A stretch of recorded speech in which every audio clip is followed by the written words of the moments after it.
Hello, soundcheck. Amen. Maligayang Pasko at manigong bagong taon. Amen. Mamaya, mga fireworks, mag-ingat po tayong lahat. Maganda yung salita na manigong. Nakukuha niyo ba yung meaning nun? Manigong bagong taon. Manigong, di ba? Manigo. Alam niyo, medyo malalim na Tagalog yan. Siguro dapat palitan na sa konstitusyon. Hindi po. Ang ibig sabihin ng manigong ay prosperous, masagana, mapayapa, at healthy New Year. Malalim ang meaning niya. No? Marami siyang kahulugan. At ngayon po ay, I think this is the last session ng ating series, yung Pure Sun. Itutuloy po natin ito. No? At dito ay makikita natin na sa series natin ay ipinapakita kung ano yung layunin ng Panginoong Hesus sa kanyang unang pagpunta dito sa lupa. A lot of people until now ay talagang, of course, nagsa-celebrate pa rin ng Christmas, talagang excited, or, di ba, at mamaya, bagong taon. Pero hindi na pag-uusapan yung second Christmas. No? Or maraming tao, o a lot of people, talagang alam na alam yung Pasko, o yung Christmas, yung first Christmas, pero something is wrong sapagkat yung second Christmas, alam niyo ba yung second Christmas?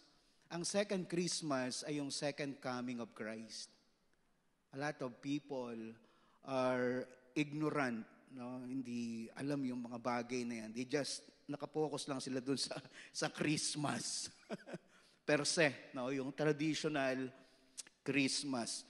Now, yung biblical foundation natin dito sa ating pinag-aaralan sa series na ito ay ito yung binigay ng ating lead pastor.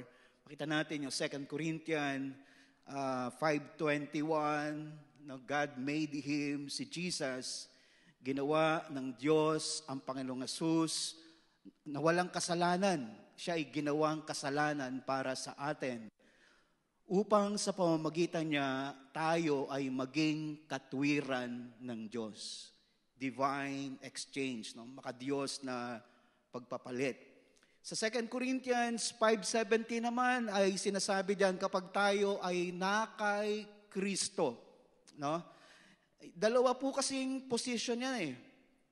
Nung hindi pa tayo nakakakilala kay Kristo, we are in Adam. Sinners tayo. Diba? Hopeless, walang salvation, destined to doom, to perish. That is yung first position in Adam. Maraming ganyan, no? Sa mundo. Pero nung nakakilala tayo sa Panginoon, yung salitang na-born again tayo, na iba yung position natin, we are now in Christ, and therefore, those who are in Christ are new creation. Sabihin mo sa katabi mo, new me. Diba? New year, new me.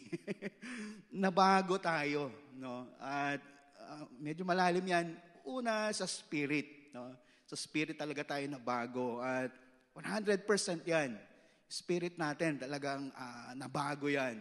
Ang tawag dyan ay regeneration. Kaya nga, divine exchange, pero dito sa pangalawa, divine change. Yung divine change, kinakailangan makalabas, no, makatawid from the spirit, going to soul, going to body, at kung paano tayo nabubuhay dito sa mundo.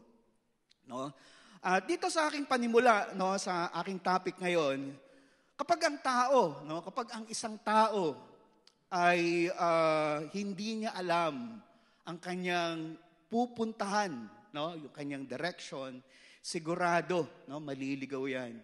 O kaya kapag hindi niya alam yung kanyang pupuntahan, no, lalo na ngayon, 2024 and beyond, kapag hindi niya alam ang pupuntahan niya, ay nagsasayang lamang siya ng oras. Kaya mahalaga na marinig natin yung instruction from the pure Son, si Jesus. No? Pinabasa ko tong pure Son, ang ganda ng meaning, no? Double meaning actually yan eh. Pure Son, si Jesus, at tayo, nananampalataya sa Kanya, ay maging pure Son or pure children of God. Kaya mahalaga yung tayo ay nakikinig ng instruction kasi sigurado hindi tayo maliligaw, hindi tayo mapapahamak kapag ka merong direction o merong instruction na binibigay ang Diyos sa atin. Kaya makinig tayo, no? Let's listen attentively, no? Sa Panginoong Hesus sapagkat siyang magbibigay sa atin ng tamang direksyon sa buhay. Ang sabi ng Hebrews chapter 1 verse 1 and 2, no? Napakalinaw niya na sinasabi, no, kasi sa issue kasi ng mga Israelites, yung mga Hebreo, hindi nawawala yung focus nila kay Moses. Well, Moses is a very important character in the Bible and was called by God. Walang problema doon. The problem with Hebrews, yung mga Israelites, nakafocus lang sila doon. No? Hindi sila nakafocus kay Christ. They gave more emphasis or more importance dito sa kay Moses, which is tinawag din naman ng Panginoon. At ang problema dito sa mga Hebreo ay hindi sila nakafocus kay Jesus. Kaya ang sabi ng verse 1, no, nung unang panahon, ilagay natin, nung una, ang interpretasyon niyan ay sa Old Testament. No? Sa Old Testament, hindi pa pinapanganak ang Panginoong Hesus, wala pang Pasko, wala pa yung unang Pasko. So ang Diyos ay nangungusap, yung sa mga ninuno, no? Kasi New Testament na to, nangungusap sa kanilang mga ninuno sa iba't ibang panahon at iba't ibang paraan, time and ways through the prophets, sila Moses, David, Elijah, yung mga characters sa Bible. Hebrews 1 verse 1, no? Ngayon, sa panahon natin, kasi yung last days sa Bible, ang ibig sabihin ng last days sa Bible ay yung panahon na ang ating Panginoong Hesus ay umakyat sa langit at na-establish yung church, sila Apostle Peter, until our time, at sa pagdating ng second Christmas, ng second coming, yan ang last days. Yan ang huling araw. Kaya nga, mababasa nyo rin yan sa Bible, sila Peter, tayo ay nasa huling araw ngayon. No? Kaya pagka nabasa natin yung last days ay from the time na si Jesus Christ ay umakyat sa langit, no, hanggang sa panahon natin. At dito ay nire-reveal na sa panahon natin, God is speaking to us through Jesus Christ, no, our pure Son. Siya yung nagbibigay, no, ng kompleto, banal, mabuti, at salita, concrete, at perfect will ng Diyos sa atin. Kaya doon tayo focus. Kaya kinokorek dito sa Hebrews 1, verse 1 and verse 2, Moses is important. Pero ang pinakamahalaga ay si Jesus Christ. Kaya nga, merong instance sa Bible, yung tinatawag na transfiguration. Yun, dinala ni Jesus yung kanyang core group, si Peter, si James, at saka si John. No? Yan ang kanyang core group, dinala doon sa mountain. Tapos, nagkaroon ng transfiguration kasi biglang lumabas doon si Elijah at saka si Moses. The law and the prophets. Pero ano yung sinabi ng Diyos sa langit? Hear, my son, ang pakikinggan mo o ang pakikinggan nyo ay no other than the Lord Jesus Christ. At ito yung ating summary, no? At pwede natin itong baunin sa 2024 and beyond, no? Pure, no? Pray and make disciples, unite and love the church, especially SCF Church, rely in His grace and do your best, but do your best and experience the benefits of His finished work. No? Dadako tayo sa Holy Communion do sa last point. So unahin natin yung una, no? Yung number 1. Pray and make disciples. No? Manalangin daw tayo na kung hindi pa tayo disipulo ay maging disipulo tayo ng Diyos. At gumawa tayo ng disipulo. Yan ang unang instruction sa atin. Why? Bakit? The world is getting worse. No? Ang mundo ay pasama na ng pasama. Whether we are praying, we are sacrificing in praying, the world, as the Bible prophesies, no, ay nangyayari na. Talagang pasama ng pasama ang mundo. Di ba? Mayroong wars, rumors of wars. Dati, Russia and Ukraine lang. Ngayon, Hamas and Israel. Meron akong nabasa, Venezuela at saka parang Guyana. Ang pinag-uusapan ay oil. No? At let's pray for the Philippines na bigyan ng wisdom ang ating mga nangunguna sa ating gobyerno na maging maingat, no, sa pakikipag-deal sa China. No? And even sa North Korea, pinagre-ready na nung kanilang pangulo doon yung buong bansa nila for war. The world is getting worse. Kailan tayo magsiseryoso na tayo maging disipulo ng Panginoon at tayo ay gumawa ng disipulo at tayo'y mangaral ng salita? Diba? Kailan? Kaya yan ang instruction sa atin ng pure son. Pray, manalangin ka, no? At gumawa ka ng disipulo. Alam nyo, may report ang GMA 7, no? According do sa report, dahil lumalala, pasama na ng pasama ang climate change, ang National Capital Region ng Metro Manila ay lulubog yan. No? Of course, hindi natin alam kung kailan yan, pero yung mga ice sa North Pole, di ba, natutunaw na, climate change, ang weather, di ba? So, lulubog daw yan. So, what can we do? Yung prayer natin at yung mga pinag-uusapan sa United Nations at sa bansa natin ay just to delay it. No? Sabi nga nung isang abogado, buti na lang sa Baguio nakatira 5,000 feet below sa sea level. Kasi ang sea level ngayon tumataas na, no? Kaya we need to hurry, no? We need to redeem time. At alam nyo ba, ito lang lately, December 18, Pope Francis, no, nagdeklara siya na pwede nang i-bless yung same-sex marriage. Pwede nang i-bless. Hindi pa naman yung ikakasal sa simbahan ng mga Katoliko, pero pwedeng i-bless. So makikita natin merong twist. No? Something is wrong. Parang yung computer ay nagkaroon ng virus. Something is wrong. Why?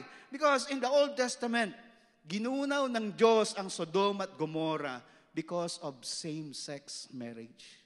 That is not biblical, that is ungodly, that is unholy, that is big sin. Kaya merong conference ngayon, yung mga Catholic bishops, nagkakagulo sila ngayon. No?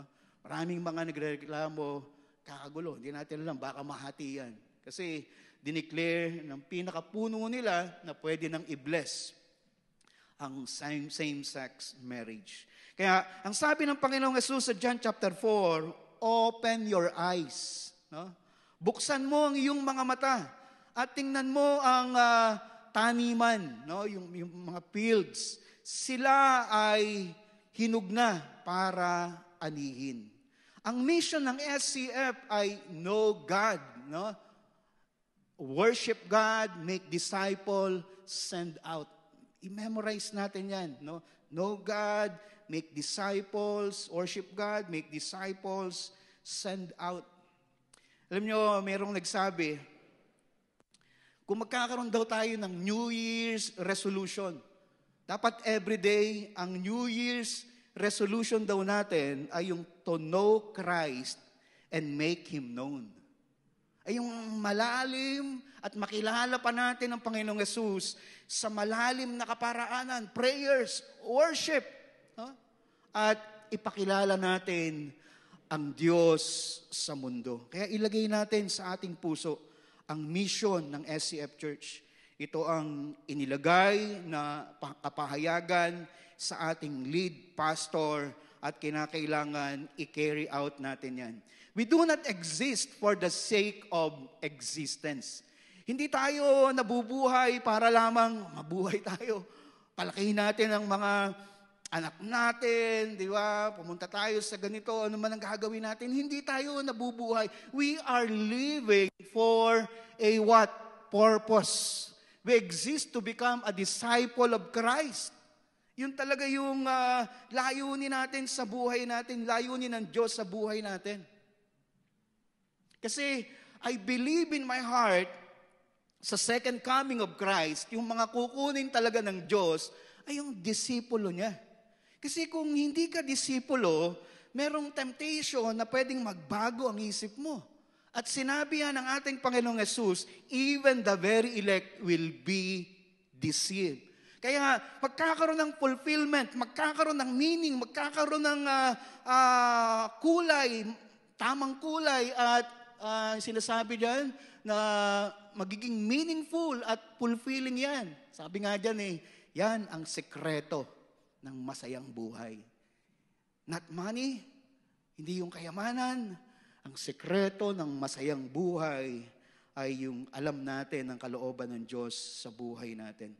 Kaya sabi ng ating Panginoong Yesus, if you want to be my disciple, you must deny yourself. No? Kinakailangan, iwan mo na. No? Kinakailangan, lagi mong ilagay sa isip mo, you are no longer in Adam. Wala ka na in Adam. You are in Christ. And when you are in Christ, you are blessed always. When you are in Christ, you are blessed forever. That's the Word of God. Amen? Pumalakpak ang naniniwala at nananampalataya sa Diyos. You are in Christ. Hindi ka na kay Adam. Pag in Adam ka, you are cursed. Pag in Adam ka, malungkot ka. Kapag in Adam ka, wala kang pag-asa. Pero in Christ, the power of God resides in you. Amen? Kaya nga kailangan mag-pray ka Wednesday. Kailangan mag-worship ka. Why? Available ang Diyos sa iyo. You have the privilege. Maraming mga privileges sa buhay mo na hindi available sa mundo, na wala ang tao dito sa mundo, pero ikaw, pinagpala ka ng Diyos. Kaya makikita natin yung karakter na to, si Zacchaeus, no? Umakyat siya sa puno ng sikamoro. Isang puno na puro tinik, pero tiniis niya yan. Makita lamang niya ang Panginoong Yesus. And when he encountered Christ, no? Naging in Christ siya. Nagkaroon siya ng repentance, nagsisi siya sa kanyang kasalanan. Sabi niya, kasi si Zacchaeus ay isang tax collector. Alam niyo, sa Israel, ang pinaka-wicked doon yung mga nagbebenta ng katawan, yung mga prostitute. Pero yung second wicked ay yung mga, kahit mayaman sila, yung mga tax collector. Pero ang taong ito, nung nakilala niya ang Panginoong Yesus, nagkaroon ng pagbabago sa kanyang buhay. At panalangin natin, maging ganyan ang ating buhay. Pangalawa po, number 2, ay tayo ho ay maging united. No? Tayo po ay magkaisa at mahalin natin ang church, specifically the SCF Church. Si Kristo ang ulo, tayo naman ang church, tayo yung katawan. Bilang katawan ay nakakita na ba kayo ng tao na puro kamay? Hello? O puro paa? Minsan, di ba, napakatalino ng Diyos. Kung yung tenga natin, inilagay ng Diyos sa taas, ano mangyayari pag umulan? Matalino ang Diyos. Iba't ibang bahagi tayo. Ibig sabihin, meron tayong kanya-kanyang originality, iba't ibang ugali natin, iba't iba ang pinanggalingan natin kung paano tayo pinalaki. Pero in Christ, we are one. Kaya nga, ang Panginoong Yesus ay nanalangin sa John 17:21. Idinadalangin ko sa iyo, Ama, na silang lahat ay maging isa, maging united, gaya natin. Tingnan niyo yun. Yung prayer ng Panginoong Yesus, paano ba, ano ba yung unity, no, ng Trinity, ng God the Father, ng God the Son? Paano mo uunawain yon, no? That is inseparable. Forever. So, yung prayer ng ating Panginoong Yesus, ang panalangin niya sa simbahan ay talagang maging united, solid sila, hindi sila magkahiwalay. Diba? Talagang magsama-sama sila. Why? Because the church was purchased. Binili ni Kristo sa pamamagitan ng kanyang buhay, sa pamamagitan ng kanyang dugo. No, next slide, ang simbahan. Ang sabi sa Acts 20 verse 28, binili ni Jesus ang church. Ang church ay hindi man's idea. No? Ang church ay hindi lang ito yung mag-church pa lang tayo. No. This is God's idea. Kaya nga when you belong to church, when God send you dun sa church, ikaw ay na-disciple, ikaw ay nakakilala sa Panginoon, you have received yung greatest at most important gift sa buhay mo. Why? Nasa iyo ang Diyos. Hindi lahat ng tao ay may privilege na makapaglingkod sa Panginoon. At gusto kong iwan ito sa inyo. Meron akong gustong iwan sa inyo.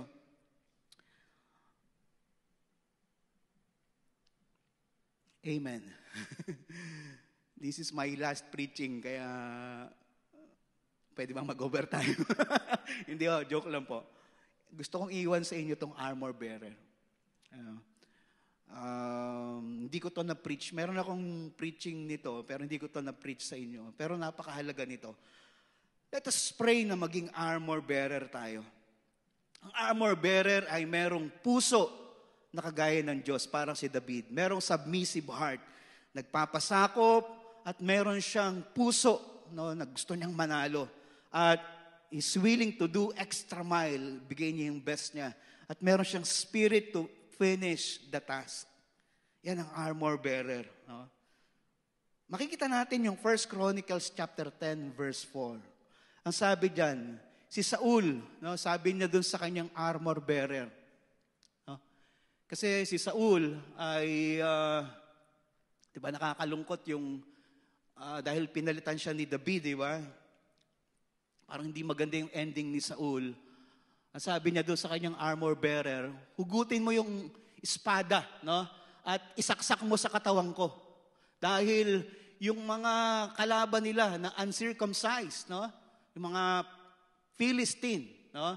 Ay paglalaruan lang yung kanyang katawan. Papatayin din siya. Kaya sabi niya doon sa armor bearer niya, ikaw na yung sumaksak sa akin.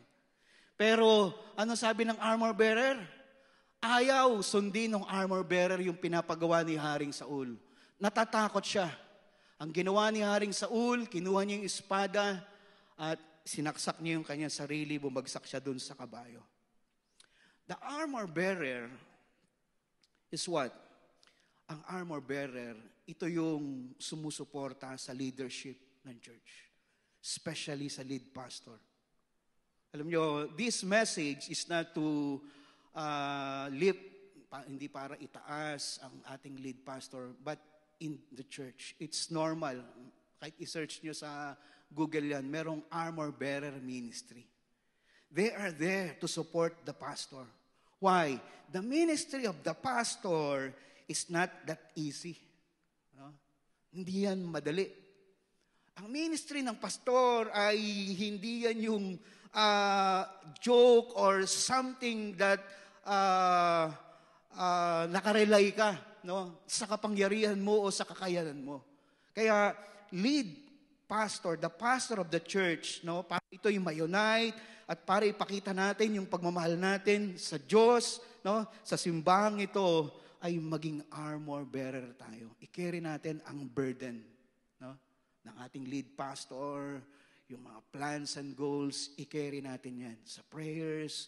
Suportahan natin yung kanina sa announcement, evangelism. Suportahan na, be a disciple of Christ. Sa amin sa JIL, meron kaming parang tradition, naka-based dyan sa armor bearer. Senior pastor that time is Brother Eddie Villanueva. Kami ng mga pastor, we are willing to die for our leader. Hindi ko sinasabi ito to the point na ganun yung maging prinsipyo natin, kundi maging mahalaga sa atin. No? Alam niyo, blessed tayo, Pastor SJ and Sister Hian.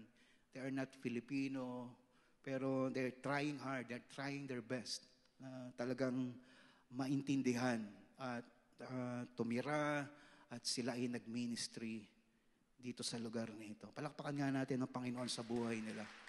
No? Probably some of you nahihiya kayo na magpasalamat kasi kinakailangan mag-English kayo.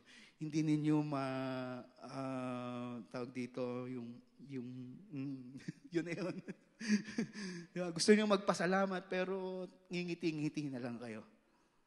Pero alam nyo, sa pastor, masabi natin magpasalamat tayo at ma-appreciate natin siya, especially pag tutugtog dito yung lead pastor natin at biglang magpipreach. Di ba? Means once I asked him, how are you, pastor? Sabi niya, gutom na siya, gusto niya kumain. Mahirap po magpastor. No? Merong isang worship leader, kalimutan ko yung pangalan nag-try siya na maging pastor. Popular yung worship leader na yun. Pero ano sabi niya, it almost killed myself. Halos mamatay daw siya. Nag-try daw siya. Kaya huminto na siya. Kaya hindi madali ang maging pastor. Kaya tayo ay yung mga armor bearer. Merong heart na kagaya ng Diyos. No? Merong submissive heart. Merong heart to win the battle. At merong heart to do extra mile. At merong spirit to finish the task. Yun po yung pangalawa. Unite and love this church by the grace of God. Number 3, pangatlo po tayo. Number 3 po ay rely. This 2024, mag-rely tayo sa biyaya ng Diyos. But, do your best. Alam nyo, itong mamaya, madaling araw, pwede nating prayer yung thank you, Lord, for your faithfulness towards me and my family. Thank you, Lord. Dahil ang Diyos ay tapat. 2023, sinamahan tayo ng Diyos. Amen? Hindi natin alam, baka itong 2024, baka second coming na yan. Hindi natin alam. Kaya nga, kailangan maging busy tayo na nagsishare tayo ng gospel. Alam nyo, pag yan ang panalangin natin, it shifts yung focus natin kay Jesus Christ instead of the things happening around you. Nasi-shift yung focus. Kasi sa mundong ito, talagang maraming mga burdens, maraming mga problema. Sa mundong ito, talagang di ba? Maraming mga nakaka-discourage, maraming mga bagay na pwede kang pahinain ng mundong ito. Pero ang sabi ng Philippians 1 verse 6, ang sabi dito, ang Diyos na nagpasimula sa atin ng mga mabubuting bagay. He is faithful to complete it until He comes. Ang sabi ni Apostle Paul, Colossians 1:28-29, to this end, I strenuously contend with all the energy Christ so powerfully works in me.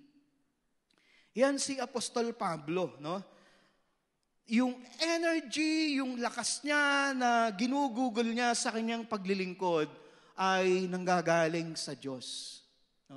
Itong 2024 na ito and beyond, sabi rito ng 1 Corinthians 15:10, tayo'y umasa sa kanyang biyaya, but do our best. Si Apostle Paul, di ba? Siya ay nakarely sa grace ng Diyos. Pero bakit siya yung naging the best? 3/4 o 1/3 ng New Testament, siya ang sumulat. Ang dami niyang nasulat. He did his best, pero nakarely siya sa biyaya ng Diyos. Naintindihan niya yung biyaya ng Diyos. Sabi nga ni Teacher Rachel kanina, lahat yan, lahat ng nasa atin ay biyaya ng Diyos.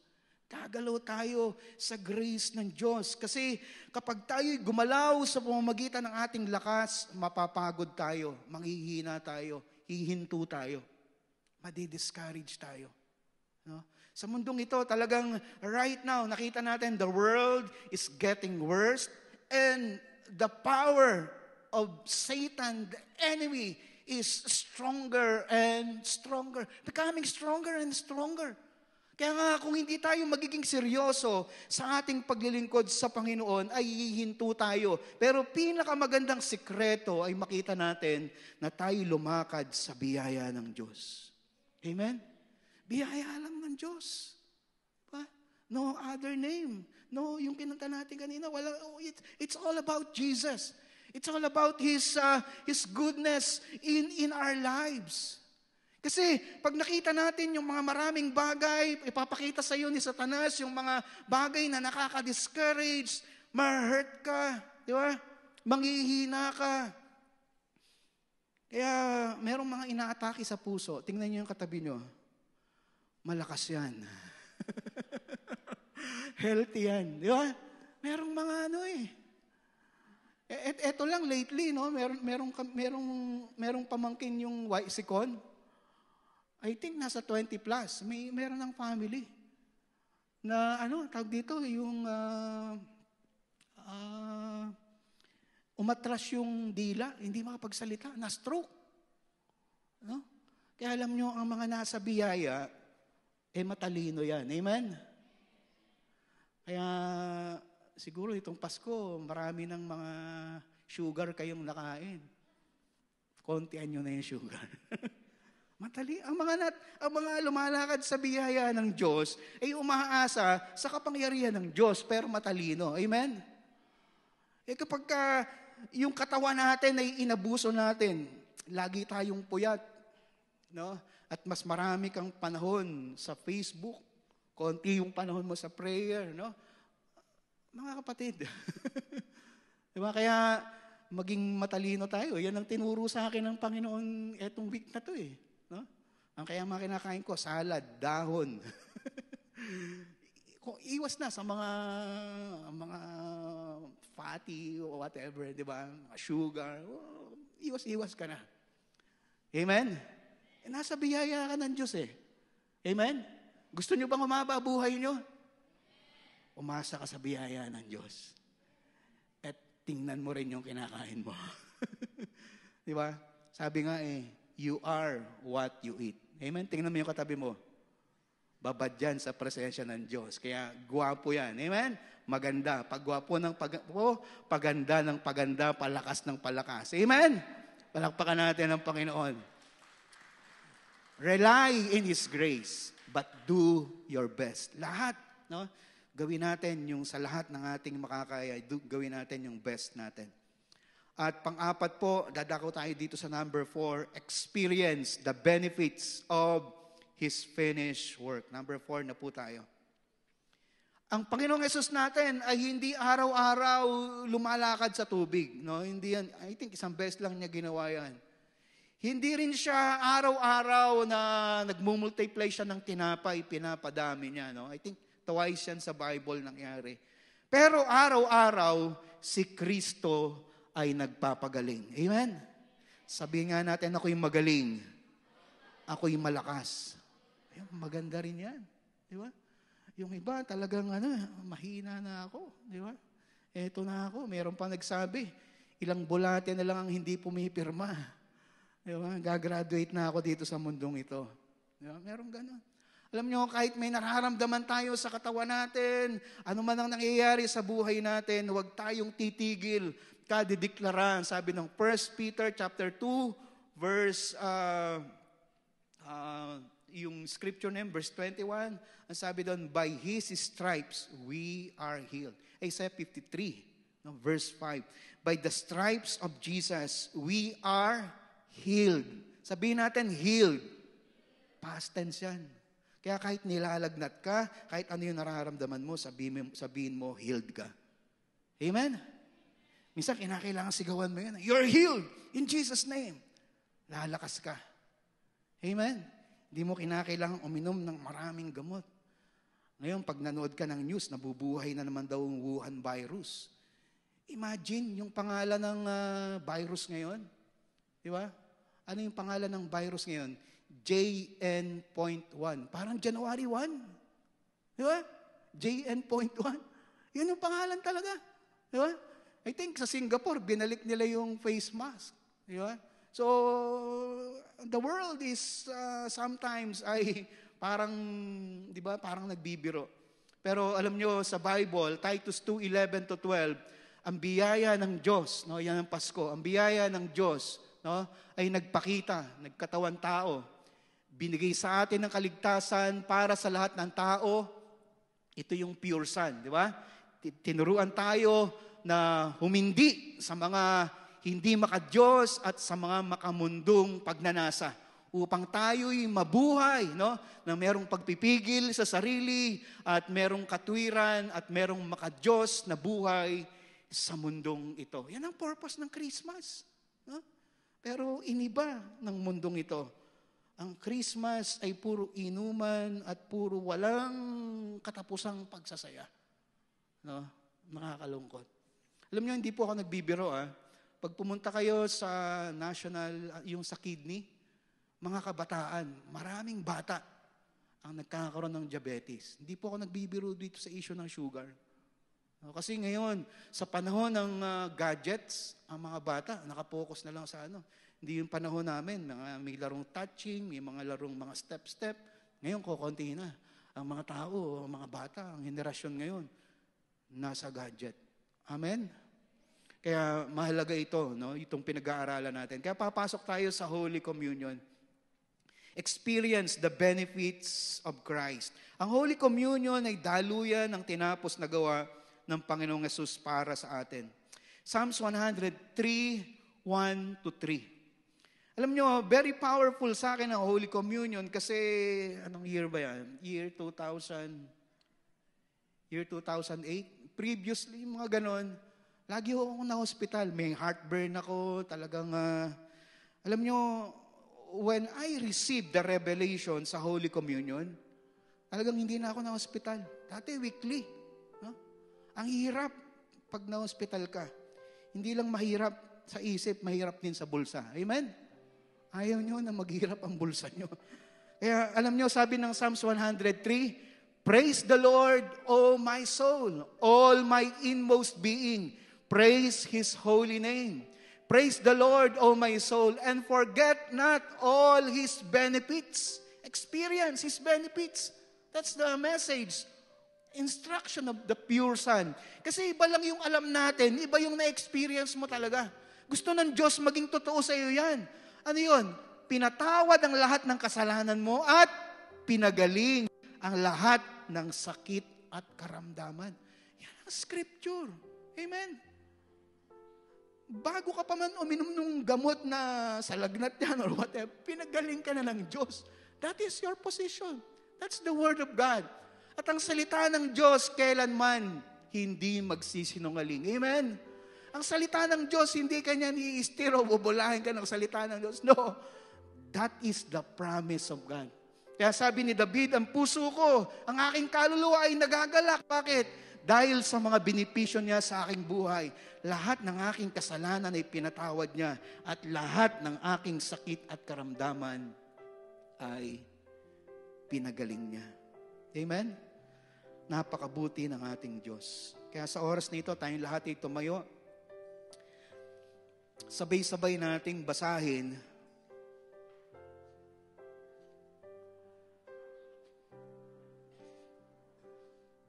ang Apostles' Creed. No? Declare natin to with our hearts, no? As our church fathers nung panahon na isinulat ito. Basahin natin ito ng sabay-sabay. I believe in God the Father Almighty, Creator of heaven and the earth. I believe in Jesus Christ, His only Son, our Lord, who was conceived by the Holy Spirit and born of the Virgin Mary. He suffered under Pontius Pilate, was crucified, died, and was buried. He descended to hell. The third day, He rose again from the dead. He ascended to heaven and is seated at the right hand of God the Father Almighty. From there, He will come to judge the living and the dead. I believe in the Holy Spirit, the Holy Universal Church, the communion of saints, the forgiveness of sins, the resurrection of the body, and the life everlasting. Amen. Tatawag natin yung mga ushers natin, ating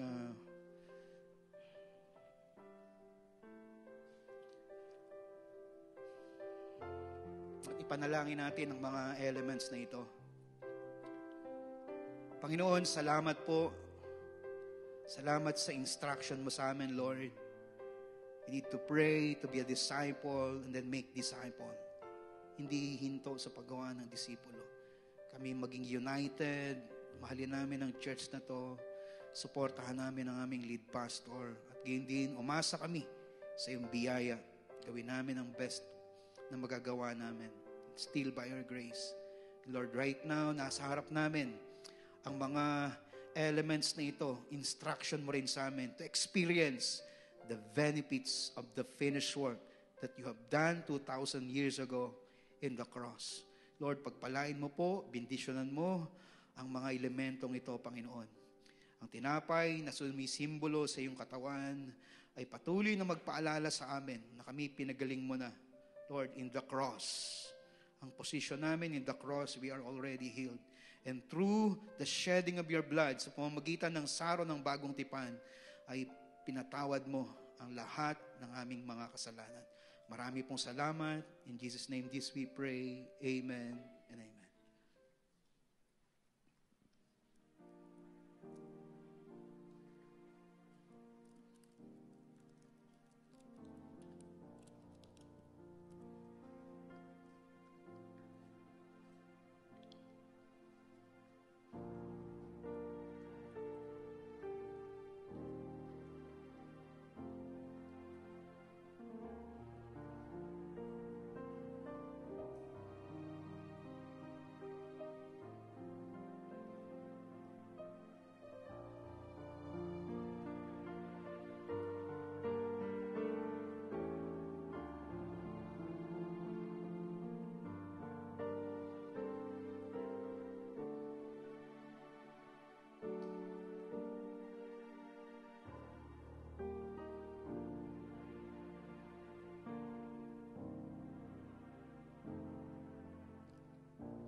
Meron na po ba lahat?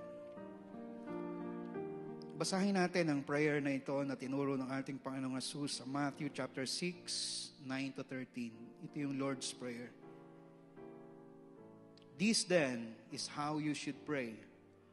Our Father in heaven, hallowed be your name. Your kingdom come, your will be done, on earth as it is in heaven.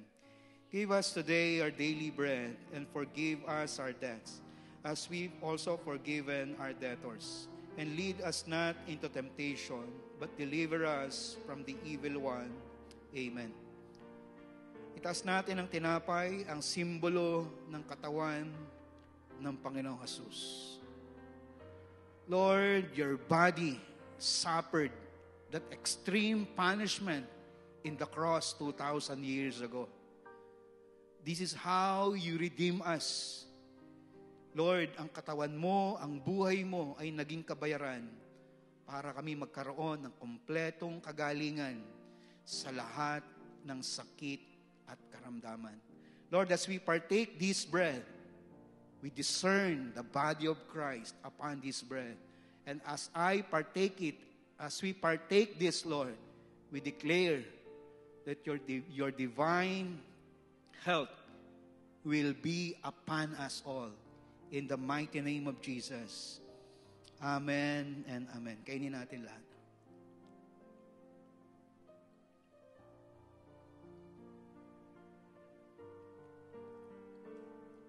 Thank you, Lord. We are healed. At pagkatapos ng hapunan ay kumuha ng saro ng bagong tipan ng Panginoong Jesus. At itinaas niya ang saro ng bagong tipan. Ito ang dugo na simbolo ng aking bagong tipan.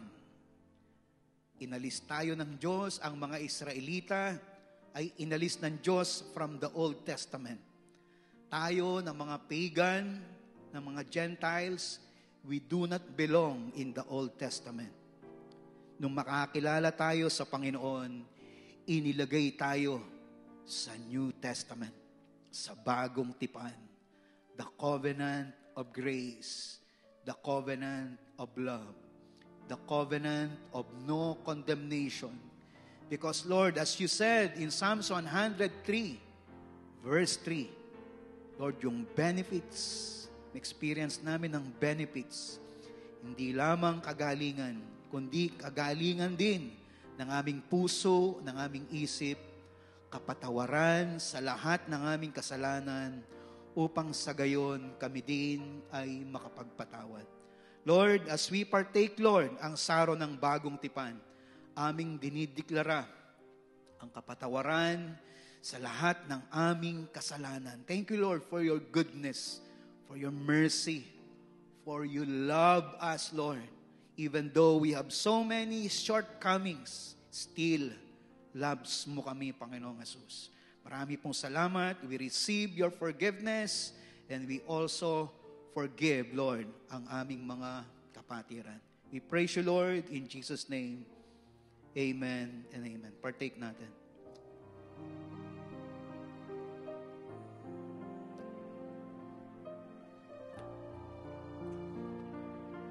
Sabay-sabay natin basahin ang panalangin na ito.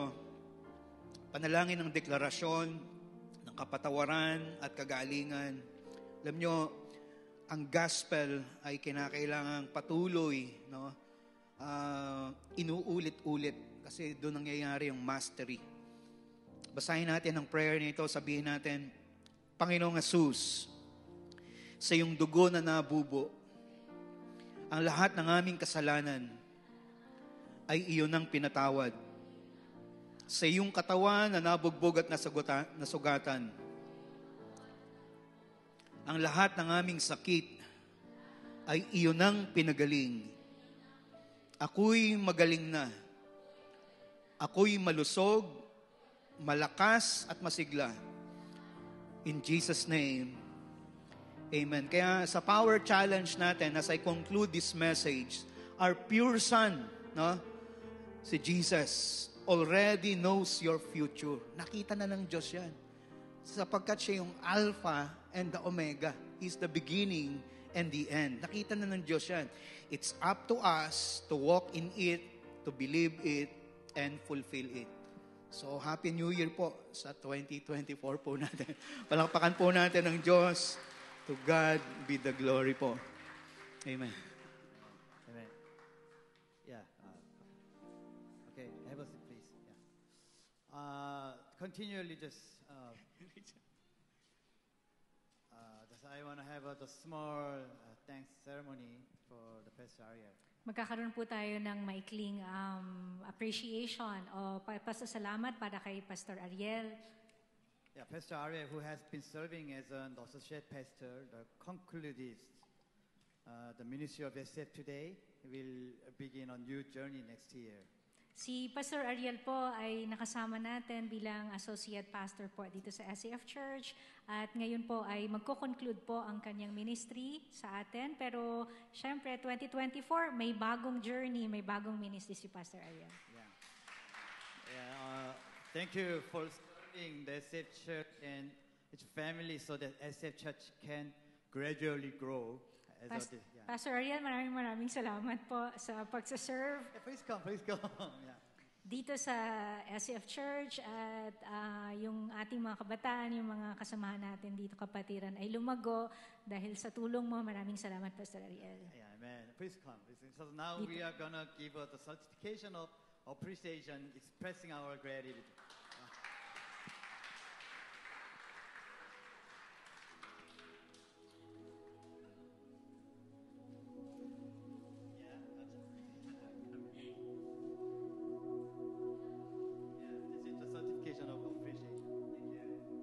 Binibigay po natin ang certification of appreciation para kay Pastor Ariel.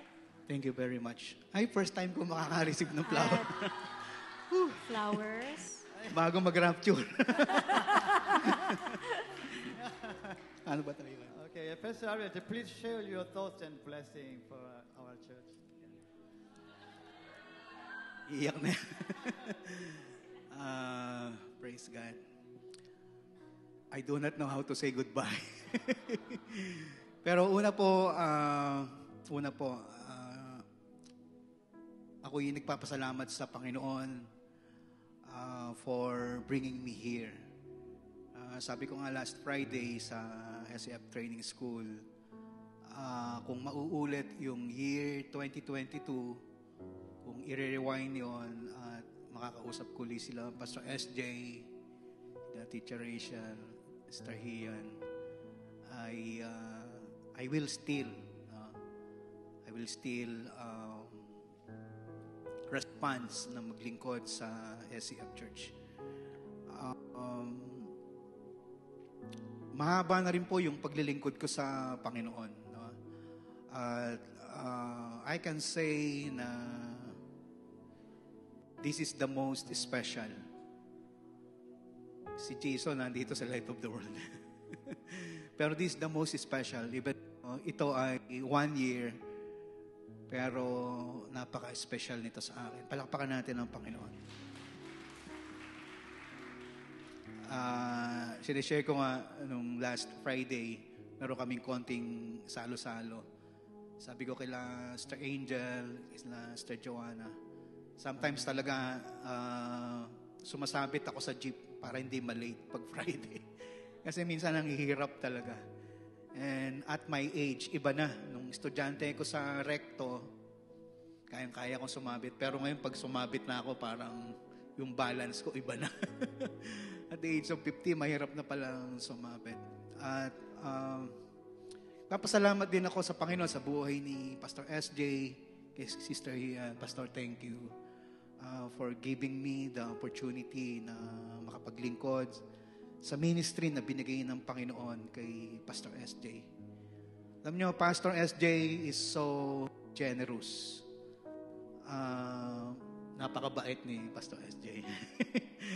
Hindi man ganun yung namin, pag nag-uusap kami ng English, I can feel yung kanyang spirit, yung kanyang paglilingkod sa Panginoon, yung excellence, tsaka yung pangarap niya sa church na to. I'm excited sa magandang gagawin ng Panginoon this 2024 and beyond sa ministry ito. Kaya i-bless natin ang ating pastor. Amen? Palakpakan nga natin ang buhay ng ating pastor. At ganyan din kay Teacher Rachel. Salamat, Ma'am Rachel. Si Ma'am Rachel ay friend namin. At without her, na naging bridge para kami ay makapunta dito, makakilala kayo at makapaglingkod, ay kung wala ang kanyang buhay, hindi kami mapupunta dito. Kaya thankful kami kay Teacher Rachel. Ma'am Rachel, thank you. Thank you very much. At kayo po sa congregation, sa SCF Training School, at sa ministry natin sa mga usher. Hello, Acts Ministry. Salamat sa Panginoon. Ngayon, nakikita ko especially yung new family class. I'm excited na makapagdala kayo ng maraming kaluluwa na hindi pa nakakilala sa Panginoon. At sa buhay ng bawat isa sa inyo, salamat po. No? Salamat sa prayers, sa panalangin.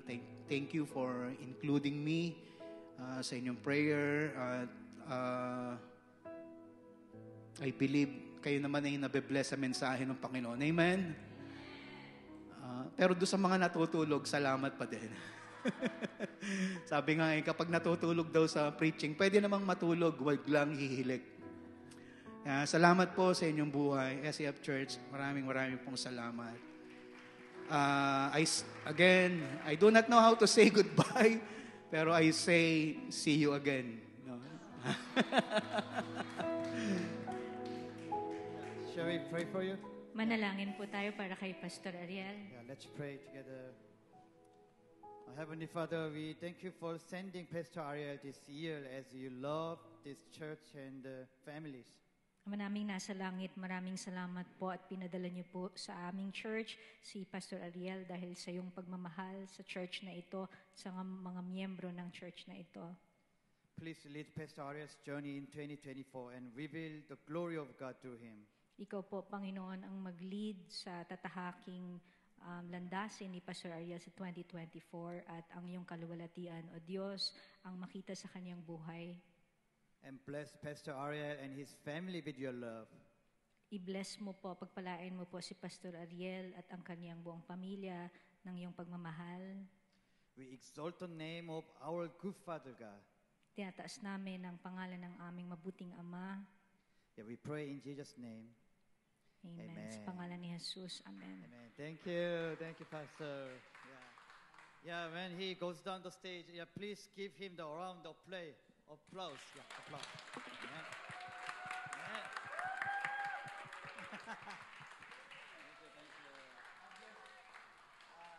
Thank you very much.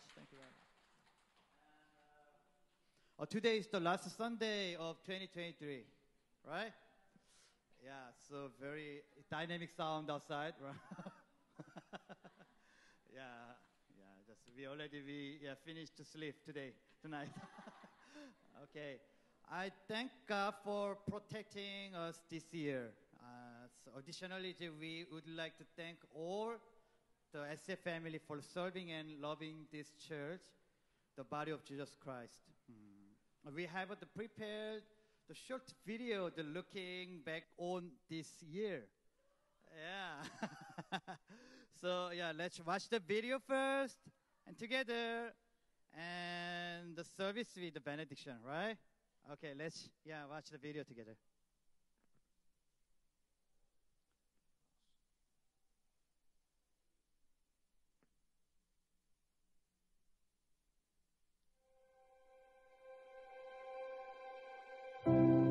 We can't explain, but God commands us to worship God. Inutusan tayo ng Panginoon na sambahin siya. Worshiping God, this is how we fight. Praise the God of Jehovah Nissi.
Hi, SFM. We are Sun Jung-hwang and Hyun Song, who are serving the SF Church in Cainta in the Philippines. Over the past year, God has shown the love and vision of Jesus through many things here. I am grateful to be able to work with Path of Faith with you. Without the support and love of you, I would never have been able to walk this path. Let's continue to walk together truthfully and sincerely on the path God has entrusted us with. Happy New Year! Yeah, we gave all glory to God with applause. Amen. Okay.